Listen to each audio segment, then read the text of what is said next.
कहाँ जा पाती, लेकिन मैं लंगड़ी हूँ। गुड़िया बेटी, क्या आपको भी बेर खाने हैं? हाँ मम्मा, मेरा दिल तो बहुत है, मगर मैं लंगड़ी हूँ। मेरी बेटी लंगड़ी है तो क्या हुआ, उसकी माँ तो स्वस्थ है। चलो आज मैं आपको बेरी के पेड़ पर ले जाती हूँ। आप भी जग्गू कुक्कू की तरह डाल पर बैठकर खूब बेर खाना। अब जल्दी चलो।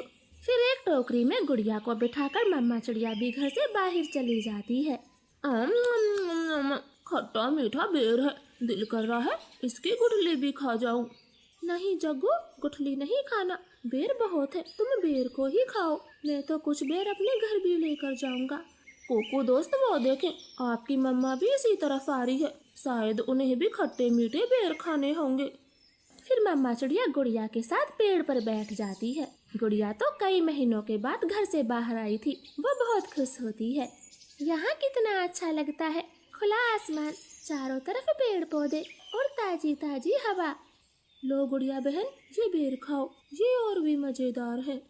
ऐसे वो तीनों गुड़िया को बेर तोड़ तोड़ कर खिलाते हैं। दूर छिपी हुई बुरी चील उन पर नजर रखे हुई थी। अरे वाह, एक साथ चार चार शिकार है, किसी एक का खात्मा तो हो ही जाएगा, बड़ी तेज भूख लगी है। फिर वो बुरी चील धीरे धीरे बेरी के पेड़ तक पहुंच जाती है और एकदम से उन्हें घेर लेती। जग्गू और कुक्कू तो डर के मारे मम्मा चिड़िया के पीछे छिप जाते हैं। सब ऐसे ही खड़े रहो, अगर एक भी भागा तो कच्चा चबा जाऊंगी, बड़ी तेज भूख लगी है मुझे। नाना चील जी, हमें जाने दे, हमारी जान बख्श दे, छोटे बच्चों पर रहम करें। नाना चिड़िया, किसी एक को तो अपना शिकार बनाकर ही खाऊंगी। चील उनके सामने बैठी थी। तभी धीरे से जग्गू कौवा कुक्कू के कान में बोलता है, कुक्कू दोस्त, इस चील को गुड़िया को सौंप देते हैं, वैसे भी गुड़िया लंगड़ी है, ये जी कर क्या करेगी, कम से कम हम तीनों की तो जान बचेगी। जग्गू की ये बात सुनकर कुक्कू तुरंत अपनी माँ से बोलता है, मम्मा मम्मा, गुड़िया को यहीं छोड़ दो और चलो यहाँ से, हम अपनी जान बचाते हैं। हाँ भाई, ये भी ठीक है, मेरा काम इस लंगड़ी चिड़िया से ही चल जाएगा, तुम सब चले जाओ। चील ने इतना कहा ही था कि तभी रानो चिड़िया जोर से चील को धक्का मारती है और पेड़ से नीचे गिरा देती। जग्गू कुक्कू, गुड़िया को साथ लेकर यहाँ से भाग जाओ, मैं इस चील को आपके पीछे नहीं आने दूंगी। बेटा जल्दी से भागो यहाँ से। इतना कहकर रानो चील पर हमला कर देती है और जग्गू और कुक्कू टोकरी लेकर वहाँ से भाग जाते हैं। चिड़िया और चील में काफी देर तक लड़ाई होती है और आखिर में चील रानो को जान से मार देती है।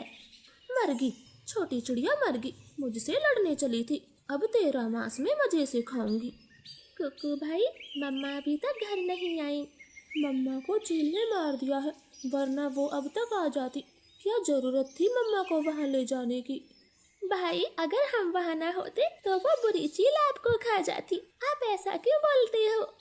नहीं, हम चील के हाथ कभी ना आते, वो तो तुम साथ में थी, इसलिए मम्मा ने चील से लड़ाई करने की सोची। तुम लंगड़ी थी ना, माँ को तेरी वजह से मरना पड़ा, अब तू ही माँ की हत्यारन है, समझी?